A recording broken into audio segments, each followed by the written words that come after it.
is the first of a 3-part speaker series happening this quarter on emotional intelligence.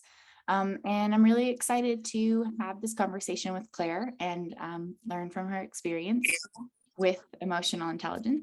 This session is called Being Human, which Claire and I were both kind of excited about, and excited to talk about the humanness of emotional intelligence and the way that we all experience it at work and with the people outside of work. So if you've never been to a speaker series before, we follow the same format every time. We're going to go into first about a 20-minute discussion between Claire and I, and I'll ask Claire 3 questions that we've already added to the agenda, which I'll link in the chat if you don't have it open. And as we're going through those questions, if you have questions that come up as a follow-up, or perhaps you have a different question or a new question for Claire, you can feel free to add those to the team member question section, because after the 20-minute fireside chat with Claire and I, will go into an open Q&A with Claire. So as we're chatting, feel free to add your questions into the team members section, and we will answer as many as we can. And then I'm just going to throw it out there, if you're not muted, if you can please mute yourself, because I'm hearing some background noise. Cool. Okay, so before we get into the questions, Claire, do you mind introducing yourself for everyone? Sure. It's so great to be here. I'm a real fangirl, actually, of GitLab. I came across you and Darren when I had the role of leading how we work when I was at Twitter, sort of looking at organizational effectiveness, distributed teams, and probably know your handbook a little bit better than your average kind of non-GitLab employee. So yeah, I went out on my own last year. I'm lead consultant with Work in Motion, and I'm really passionate about working with people who want to change work, to make it more human, and to really shift the paradigm a little bit from some of the ways that we've inherited over the past. So really excited to, when Samantha and I were planning the session, I think we kind of geeked out over this topic, and yeah, happy to have an opportunity to talk to you all today. Yeah, great. Yeah, thanks again for being here, Claire. Really looking forward to this.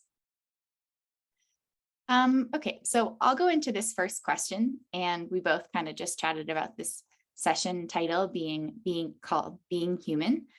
So I'm wondering if you can speak a bit about how humanness and emotional intelligence connect, and how this plays out in an all remote workspace. Sure. So I think, when I think about being human, I think about being whole. And I think somewhere along the way, our modern workplaces have sort of equated performance with perfection. And, it doesn't really bring in the good, the bad, and the ugly, that we all, we're all born vulnerable. We're all vulnerable. We all have talents and we all have flaws. So I think being human is about, in some way, bringing that wholeness into the workplace. And I think, if we can kind of collectively embrace our imperfection, then you start to have much more real conversations. There's a less concern about being right, or being, good at your job, or showing, the world how competent you are, and much more focus on maybe listening to understand other people, throwing out a crazy idea because, who cares? We're all just human. So I think that, there's just huge potential in embracing the vulnerabilities that we have to really get productive debate. Creativity comes out of tension. It doesn't come out of sameness and harmony and perfection. It comes out of, rough edges, right? So yeah, I think there's a huge opportunity for us if we can bring that wholeness to, and I know it can be a cliche, bring your whole self to work, but really to look at that. And I think when you think about emotional intelligence, which is how we show up and also how we respond to other people, I think we can be more human if we demonstrate our vulnerability. If we're open about not knowing, like uncertainty. You know, I don't know, can somebody help me with this? Or if we're, you know, if we're having a bad day and we're not trying to pretend that we're not, you know, that alleviates so much tension and makes your day more productive if you can be frank about that. And I think, you know, empathy is really important when it comes to emotional intelligence, but I think acceptance is even more powerful, because there's sort of a texture of unconditional, you know, unconditionality about it. It's like, I don't need to understand why, I just accept you or that thing or whatever it is. So yeah, I think about vulnerability and acceptance a lot when I think about emotional intelligence at work. And then on the remote workplace piece, and I mean, you all are leading the way on this stuff, but like I do think you need very deliberate and intentional permission to be to think out loud on paper. And I think our education systems all over the world have conditioned us to want to put out our perfect, you know, A graded assignment. So I think I mean, I feel like I'm preaching to the converted on this topic with you all, but you know, I just think it takes a huge mindset shift to be able to embrace that, you know, drafty kind of written format. I think disclosure, personal disclosure, is really important, because you don't have as many opportunities maybe to share about yourself. And we talked about this. I mean, there's personal user guides, there's sort of README type documents. I think they are really a great way of, you know, you're saying, this is me, this is who I am, I have needs, I'm expressing my needs, I have preferences, and that's a really good first step. And then I'm a huge fan of team working agreements as well. So I think they're a great way of kind of having conversations as a team about how are we going to support each other. I'm sorry, is there a question or? No, I think so. I was just unmuted. I think I got it. On. Sure.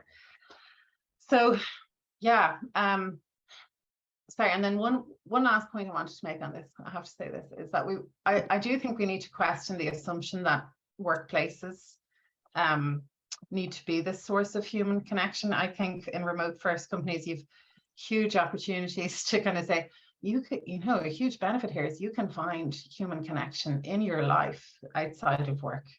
And for me, I started sea swimming with a bunch of school mothers, you know, when I worked remote, and it's just gorgeous. I just love it, and it's there in my life. And if I was working 9 to 5 in the office environment, I just wouldn't get to do that. So, and I'm combining human connection, community, and wellness all in one.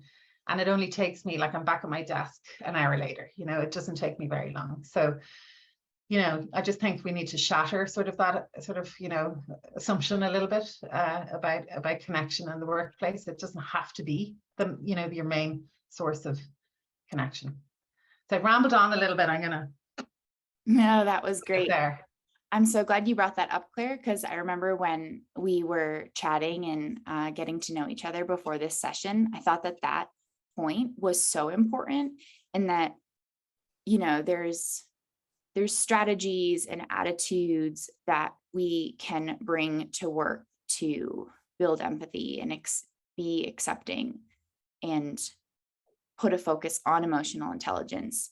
And it doesn't have to be like that focus for you. The important part is that you have human connection. And by working in an all remote space distributed across 65 different countries, like what kind, like so much opportunity to have such diverse human connection and different types of communities that we're all part of. And then, I don't know, I just think it's like beautiful, the kind of value then that we all bring to work, because we all have such different human connections.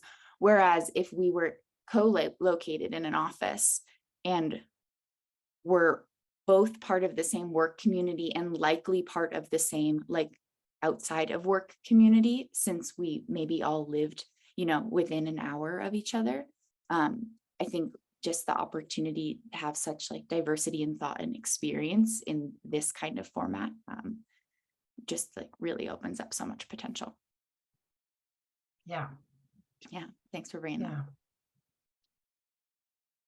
Yeah, it's such an unlock. And I'm sure there's loads of data that links human connection with retention or something, but I just really question that. I just think we need to reframe that and recalibrate around it. Yeah, I really like that approach. Thanks for sharing it. Okay, so this next question is about an emotional intelligence framework. So the question, I was practicing it this morning. It's a little complicated. It's 3 parts. So I'll throw it all out there and then just answer whatever parts you want to. Okay. So, what is the emotional regulatory system? What signals can we use to identify each state of the system?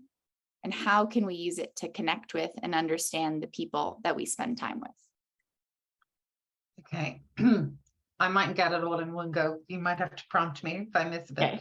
But so yeah, this framework, the emotional regulatory system, and feel free to Google it because there's a lovely visual if you Google it, is a framework that was developed by a psychology professor, Paul Gilbert, who specializes in self-compassion. So there's kind of 3 main systems that regulate our emotions, and this is all neuroscience and chemicals. We're actually a bag of chemicals as humans. So there's the drive system, the threat system, and the soothe system. So drive, we'll all be familiar with this. This is, this is what drives us to meet our needs and wants, and it's when we accomplish something, we get a hit of dopamine. So we've finished something, we've submitted the report, yes. We get a promotion, we're drowning in dopamine. We get likes on our social media, we eat something we really like. It's all dopamine. And it's really important. It gets us, what we want and what we need. But we can get pushed into being in overdrive. So then the threat system is really important. This goes back to our days in the caves. It is what protects us from harm and keeps us safe. And we're constantly scanning for threats, whether real or perceived. And the kind of chemicals here are adrenaline and cortisol, and it's our flight or fright response. It's in a workplace setting, it might be like, is my job under threat? Is my status under threat? Is it fair? Am I left out? Am I being excluded? All of those are threats in the workplace. And then the third one is soothe. So soothe is it's about comfort and love and ease. And oxytocin is the chemical here, which anyone who is a parent may be aware that's actually the chemical that helps us give birth. It's ways that we can support each other, show care to each other. All of those things soothe us. And so essentially, I suppose, when you think about your emotional regulation, this is a really good, way of kind of scanning where you're at. Are you in overdrive? Are you feeling threatened? A lot of people bounce between drive and threat a lot, and sometimes they feed each other. And is there enough soothing happening in your world? What do you do to soothe yourself? So there's sort of the self perspective on this, but then there's also the other perspective. So looking around your team or your colleagues, like what, is there somebody who's in overdrive, and are you pushing them into overdrive by being in overdrive yourself? Are you role modeling that? Or is there somebody who's clearly feeling threatened, and how might you show some understanding or empathy to them to try to soothe them? So drive and threat activate us, and soothe deactivates us. And then, what can you do to soothe them and make them feel welcome? Show them some support. Be kind. So I just find it a really nice framework for kind of self-checking, and also for checking in on others. So there were other parts, or did I catch all of the questions in that? No, I think you got it all. I think you got it. And I have to share too, after we chatted a few weeks ago, Claire kind of went over this system with me, and one of the phrases that she said has actually really stuck with me the last few weeks. And it was sort of a question, and it was like, what are you doing to bring more soothing to the meetings that you're in or the conversations that you're in. And it's something that I've personally been thinking about a lot. Like, what about my tone or my approach to this project or this meeting is bringing more soothing? Like, can I be the one who maybe like brings down the drive or brings down the threat? Because I think that kind of like soothing energy is really contagious. And if one person can show up with it, I think it can really like change the emotion that a group is experiencing. So thanks for sharing this framework. Yeah, it's great. I'm a big fan. And it looks like someone linked in the image in there too. So if you all want to take a look at that, and thanks to whoever added to the doc. Okay, so I have one more question for you, Claire, and then we'll move on to team member questions. So for team members on the call, if you have questions, feel free to add them to the agenda. We'll go through those next. So this question 3, it actually really connects with what you were saying before when we were chatting about like low level of shame in the workplace and, feeling okay to bring up crazy ideas and submit things that aren't complete. So one of our sub values at GitLab is that everything is in draft. And I'm wondering, can you speak a bit about the importance of taking a similar approach to our emotional intelligence and the emotional intelligence of others? Yeah, I mean, so we had real fun brainstorming about this one for the session. And I think, I just think it's amazing that GitLab has actually enshrined some into its processes, like ways of being very human. And I think it's essential actually for effective remote working. But, you're so far ahead, and oftentimes you're working only with behavior, it's all like on the employee, it's all the skills and the behaviors. Whereas, it's so great that you're weaving it into the kind of the structure that you work in. So what I think is fun about this, and I'm going to ask you all to humor me for a minute, is to kind of imagine you are embodying a messy first draft. So close your eyes for a minute. What does it feel like to be a messy first draft? How does it feel? What are you going to do in messy first draft? And what are you going to stop doing?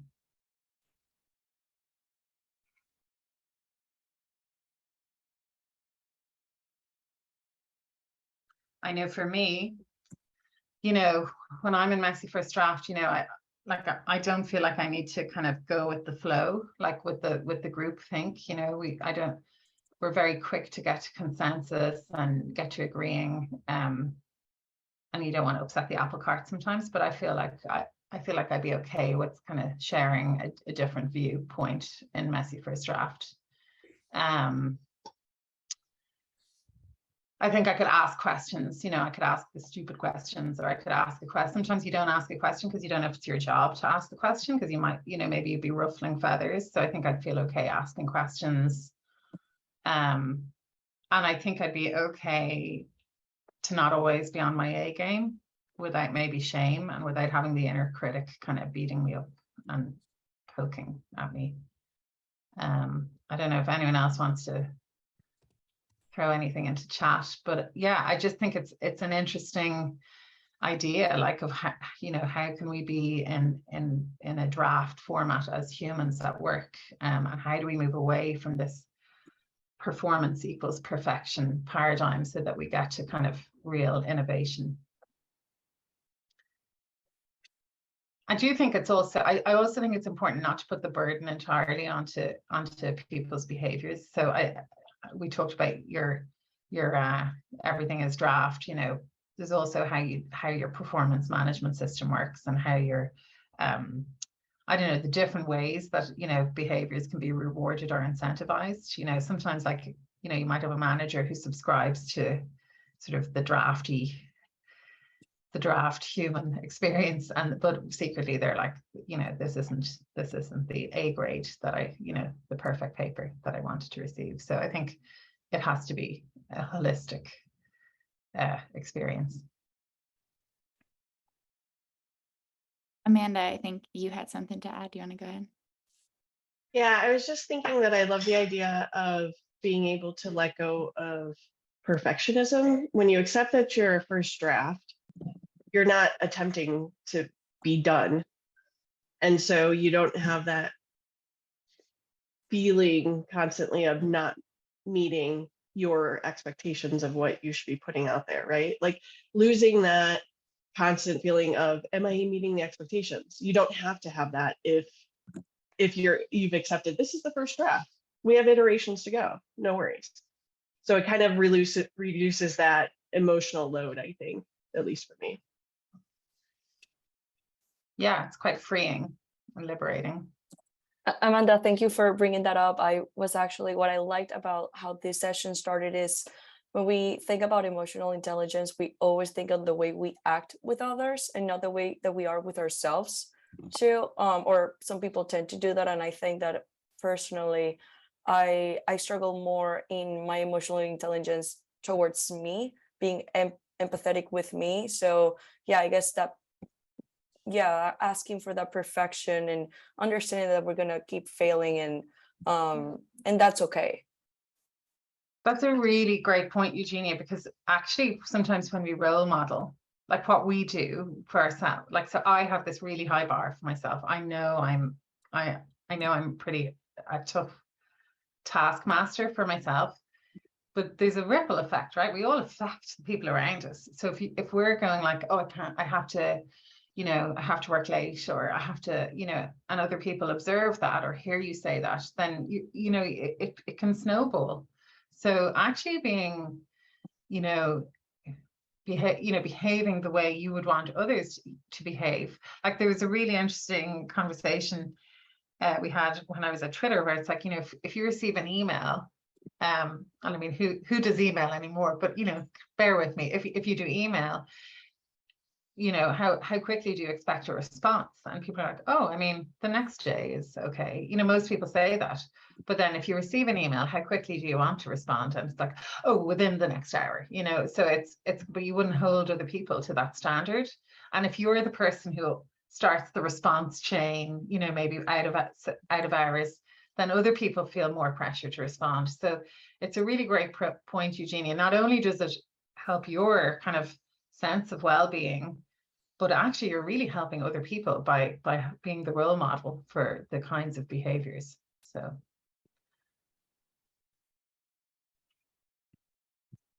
yeah, great. Thanks, Eugenia. Thanks, Amanda, for adding to that.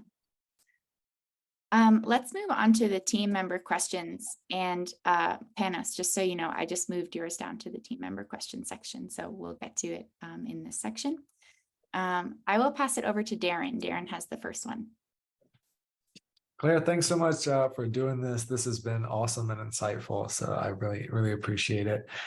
Do you have a favorite survey or test that sheds light on emotional intelligence? The two examples being the Strength Deployment Inventory, SDI, or the Gallup test, Clifton Strengths. I'm broadly a big fan of these. I feel like they always inform me about me. Curious if you have any favorites or ones that we should look into. yeah, I mean, I'm the same. I broadly think they're anything that helps you explore sameness and difference, nearly like, oh, I'm similar to this person in this way, but we're different in that way. They're great ways to do this at scale as well. The ones I've used like way back, Myers-Briggs, and then more recently Discovery Insights, but I don't get religious about it. I think any of them are really helpful at developing self-awareness and other awareness. Awesome. Thank you. Eugenia, you have the next question. Yeah.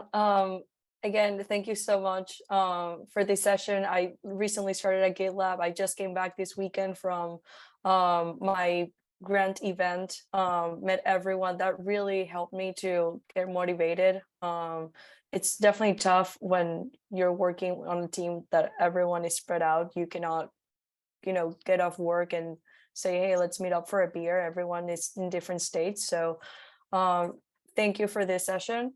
And my question was, how can emotional intelligence help you separate your personal concerns with your work concerns and vice versa? I think that sometimes you can bring a lot of what's happening at home or troubles that you have, and also sometimes you're just frustrated with work and you bring it to your loving one. So I don't know if there are specific ways that you have experienced in how to grow in that emotional intelligence.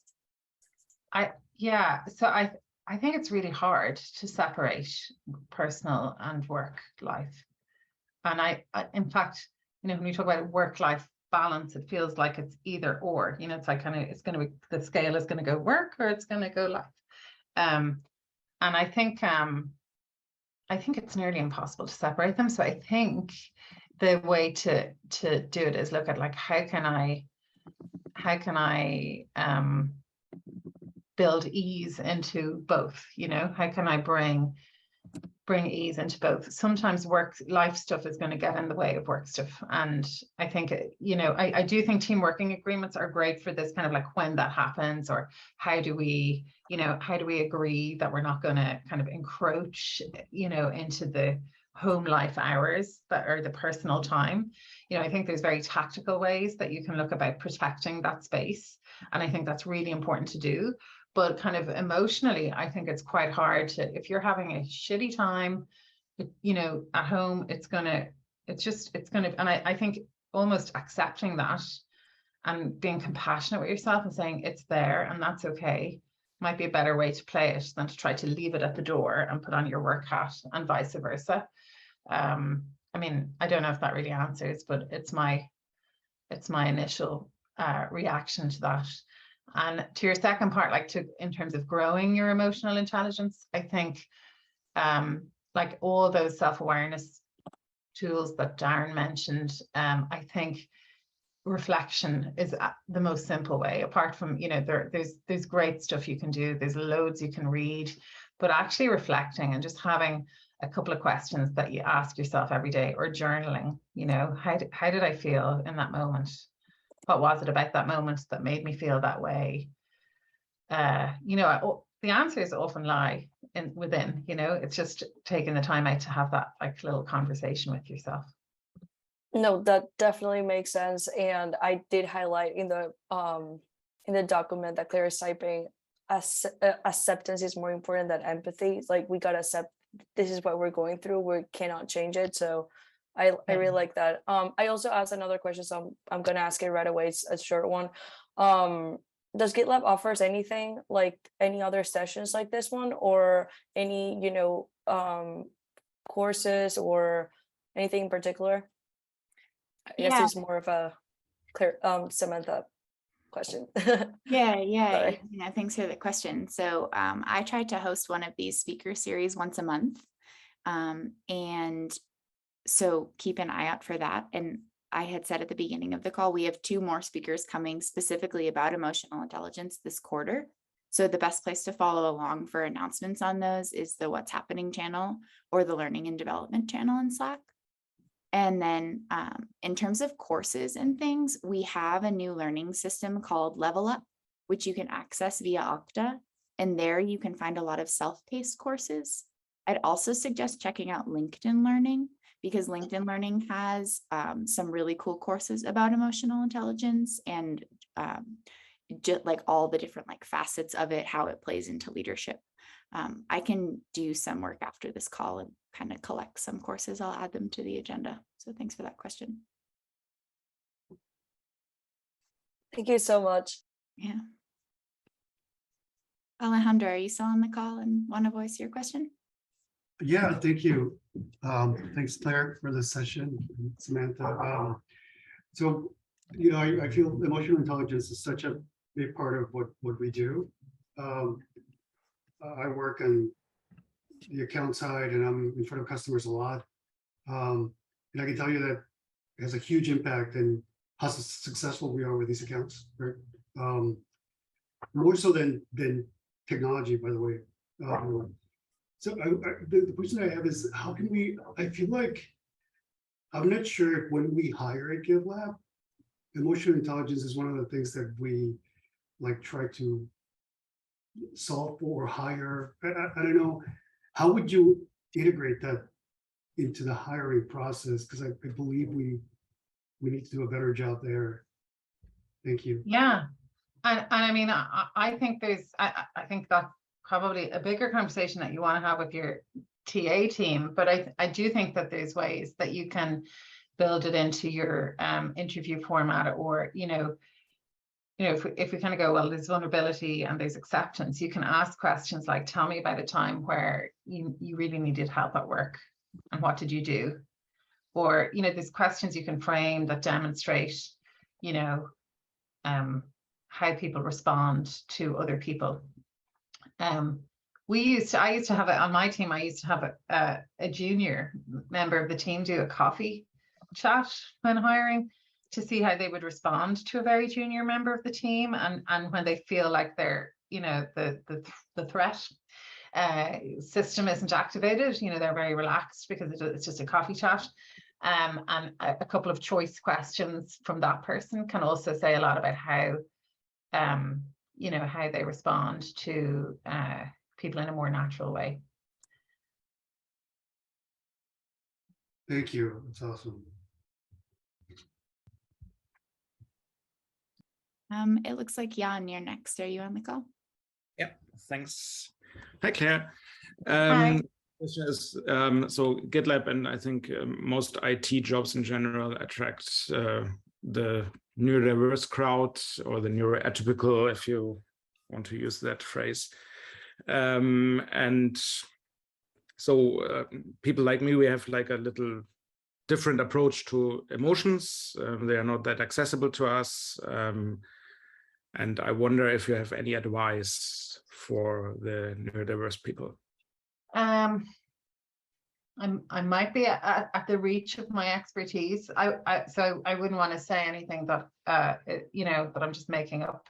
I know on the neurodiversity side, we in previous roles, we tried to just incorporate that into some of our working practices. So things like we used to have the silent meeting practice where everybody would read a document collaboratively. I don't know if you do anything like that, and add comments. And it's like, well, some people need to process that information differently and don't want to, act in that moment. I think, what I would do is I would involve neurodiverse folks in the conversation about how, and learn from the various needs, what's important and what's not important, before enshrining any strong policies or practices. Yeah, no worries. I don't want to push you into an answer if you don't feel. Yeah, I don't feel like I don't feel expert enough to really have that worked out, unfortunately. Okay, thank you. It looks like we have one more question in the doc from Panos, if you're here to vocalize it. Yeah, thank you, Samantha. Hi, Claire. Thank you for the session. I just took the color test on the handbook page, and it turned out as a white, and a core value of a white is we need alone time, which is what I tell my girlfriend every time. I just need a minute, and it's such a core need of me. And now it makes it a bit more easier to communicate that. So thank you. I learned something today. The question is, we have an offsite happening in Greece this week. We're going to have 30 people, and it has a strong work component to it, as we've booked a co-working space for 2 of the days. We do have a lot of social activities as well, but we also do have a work schedule. And yeah, I was wondering, is there a resource that you could share with us, or some guidance on how to maybe have a team building session around the color codes assessment that we have on the website, on the handbook, or anything else?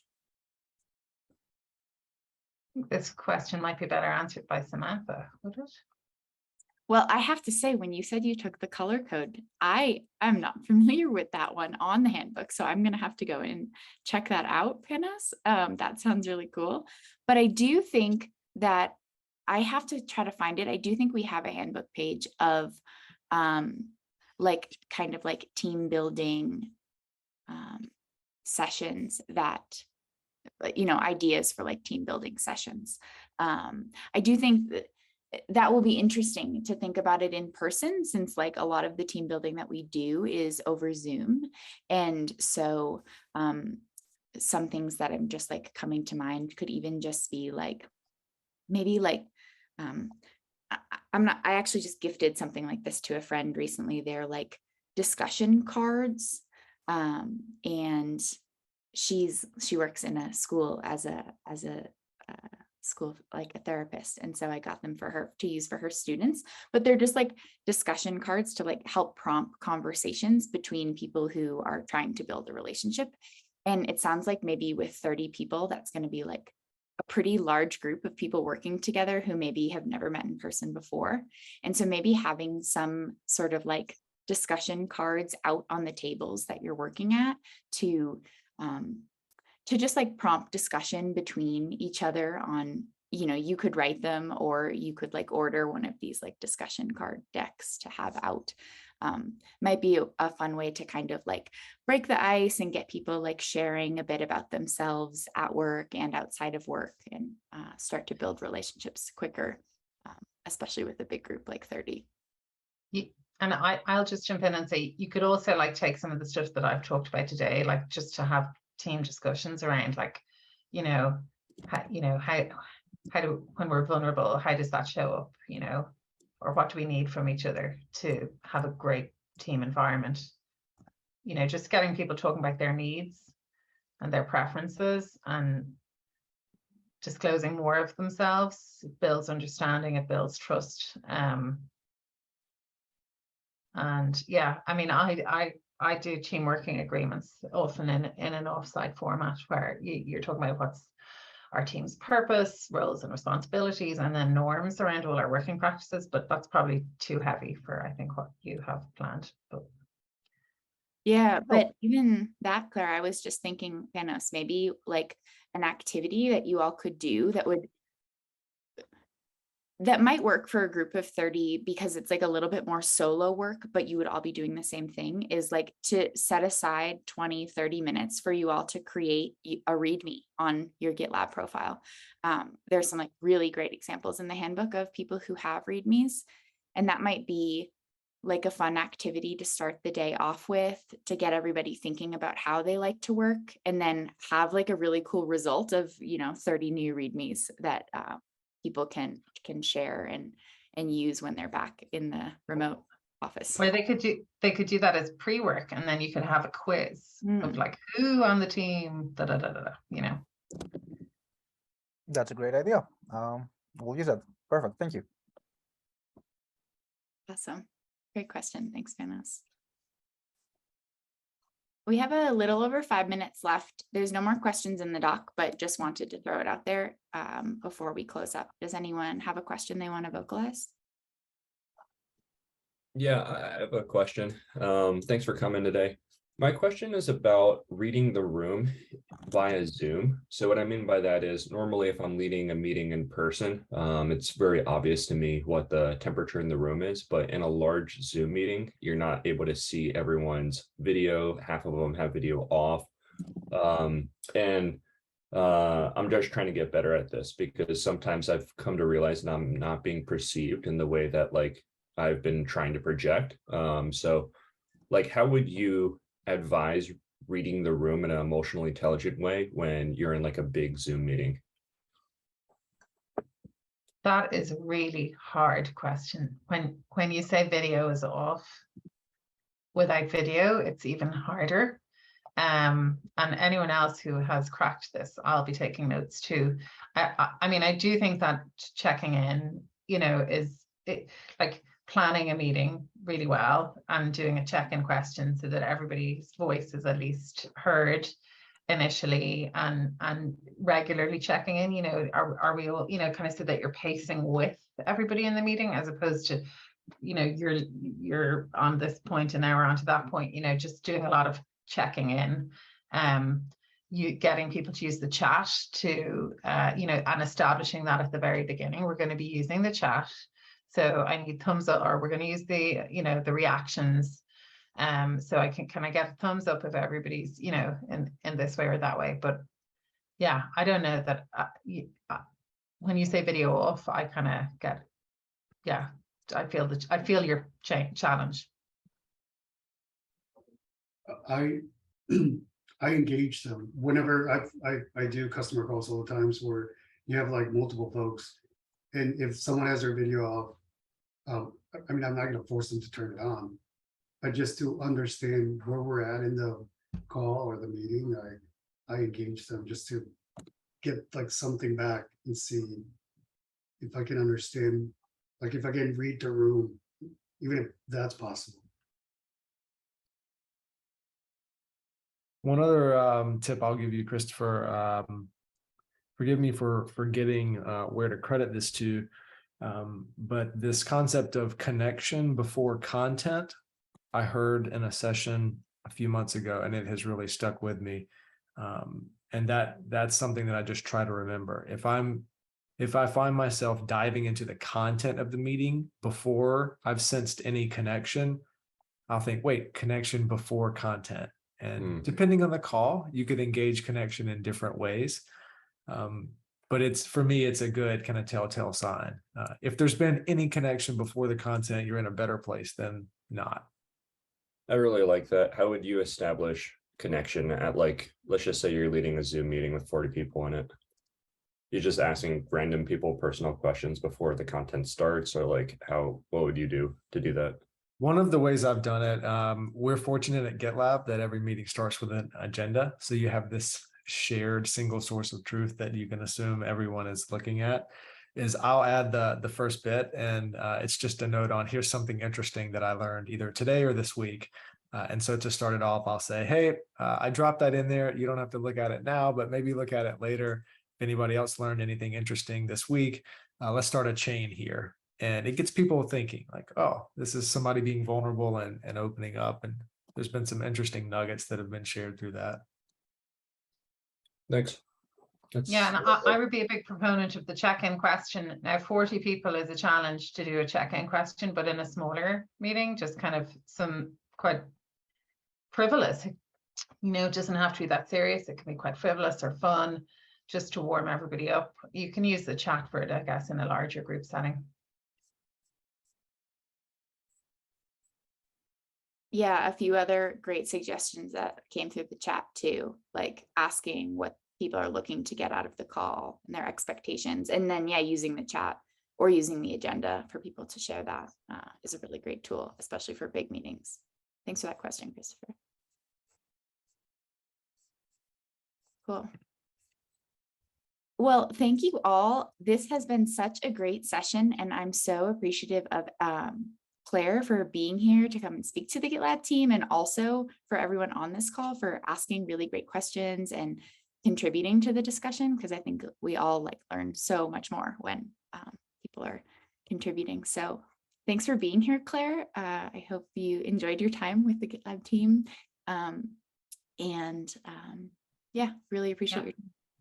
Thank you. It's been great chatting to you all. Really appreciate your time and coming today and the great conversation. Yeah, same. This was really great. Well, I hope you all have a great rest of your day. I'll talk to you soon and see you at the next live speaker series in a few weeks. Bye all.